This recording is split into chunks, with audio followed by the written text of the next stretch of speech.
Assalamualaikum warahmatullahi wabarakatuh. Selamat pagi dan salam sejahtera bagi kita semua.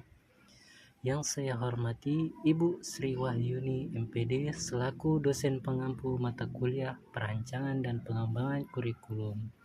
Dan yang saya banggakan teman-teman semuanya. Di sini kami akan mempresentasikan hasil diskusi kami mengenai UBD sebagai kerangka kerja kurikulum. Topik 2, ruang kolaborasi tentang tahap 1, identifikasi hasil yang diinginkan dan penerapannya. Sebelumnya saya ingin memperkenalkan terlebih dahulu nama anggota dari kelompok kami. Saya Aji Sukma sebagai moderator dan pemateri, Eana Syalili Siregar sebagai pemateri, Firmauli Sinaga sebagai pemateri, dan Rianita Fitri sebagai pemateri. Baik, di sini saya akan menjelaskan sedikit mengenai alur tahap UBD.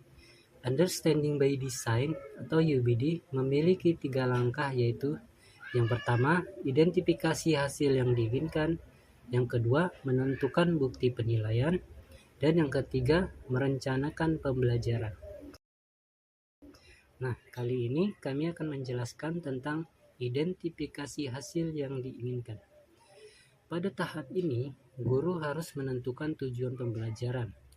Dengan demikian, guru perlu mengkaji materi yang harus dikuasai peserta didik dan meninjau materi yang akan diajarkan.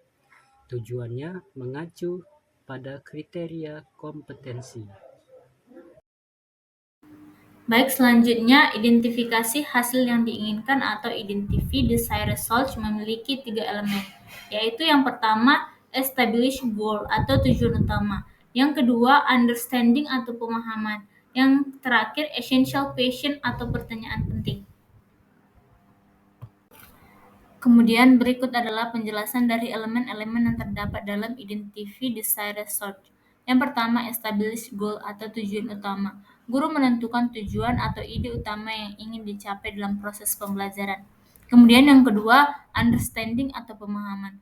Guru menentukan pemahaman spesifik yang ingin dicapai dan peserta didik juga memahami apa yang akan mereka pelajari, seperti apa ide-ide utama, hal khusus apa yang didapat agar memahami, dan apa kesalahan konsep yang kira-kira akan muncul. Kemudian yang terakhir, essential question atau pertanyaan penting. Setelah guru menentukan tujuan yang ingin dicapai, guru menentukan pertanyaan yang dapat mendorong peserta didik untuk memahami, menyelidiki, dan terjadi transfer belajar. Pertanyaan penting ini akan memandu peserta didik membangun pemahaman terhadap suatu konsep. Yang selanjutnya yaitu contoh penerapannya di kelas 4 berdasarkan identify desired result atau mengidentifikasi hasil yang diinginkan. Pada mata pelajaran matematika, materi pengukuran satuan panjang.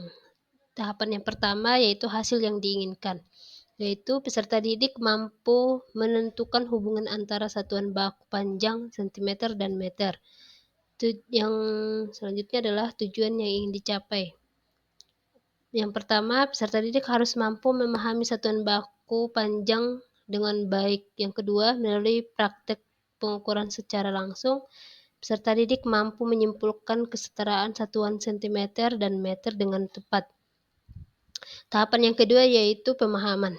Jadi, dari tujuan yang dicapai oleh peserta didik, mereka harus memiliki pemahaman tentang yang pertama mengenal alat ukur satuan baku, yang kedua mengetahui cara menggunakan alat ukur satuan baku dengan tepat, yang ketiga peserta didik mampu menyetarakan hasil ukurannya dari sentimeter ke meter dan dari meter ke sentimeter. Dan yang terakhir, mereka harus memahami dan mampu menyelesaikan masalah yang berkaitan dengan satuan baku panjang. Yang selanjutnya adalah elemen yang ketiga ataupun tahapan yang ketiga, yaitu pertanyaan penting atau yang disebut juga dengan pertanyaan pemantik. Jadi, pertanyaan yang dibuat atau yang diajukan harus sesuai dengan tujuan yang sudah ditentukan dan sesuai dengan materi yang akan dipelajari. Jadi, contoh pertanyaan penting atau pertanyaan pemantik sesuai dengan tujuan yang sudah dibuat tadi, yang harus atau yang akan dicapai oleh peserta didik adalah yang pertama, alat ukur baku apa yang pernah kamu lihat dan juga pernah kamu gunakan. Yang kedua, satuan panjang sentimeter dan meter biasanya digunakan untuk mengukur apa. Yang ketiga, tuliskan bagaimana langkah-langkah mengukur panjang sebuah benda dengan menggunakan alat ukur baku penggaris. Yang keempat, bagaimana cara menyetarakan panjang sentimeter menjadi meter dan dari meter ke sentimeter.